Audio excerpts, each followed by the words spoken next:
Alors, quand j'ai parlé avec lui et avec les personnes un peu plus autour de lui, comme par exemple Barros Schelotto, qui était son entraîneur à Boca Juniors, on a parlé un peu de lui.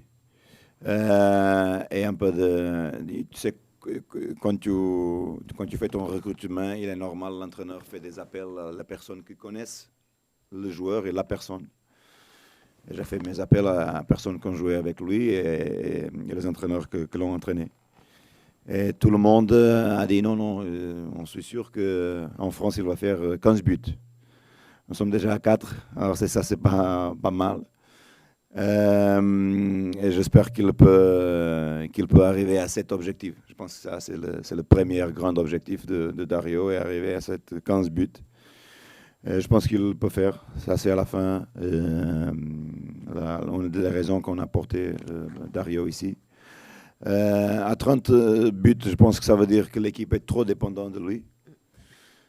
J'espère évidemment pour un buteur que tu peux arriver à ce type de numéro, mais une des forces de Dario est aussi les assists. On a parlé de ça dans cette salle de conférence aussi.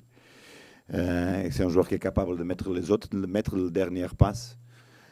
Comme Thauvin n'est pas là, les joueurs qui sont autour de lui, évidemment Payet un peu plus buteur, mais Bouna Sarr, quand il jouait comme ailier droit, n'est pas souvent un buteur, c'est plus un homme de côté.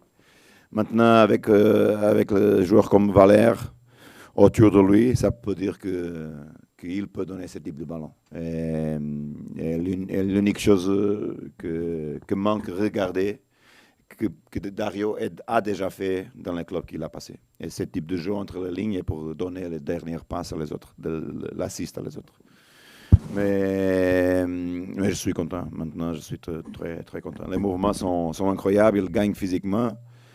Le timing de ses déplacements sont bien et j'espère qu'il peut continuer comme ça. Fabrice.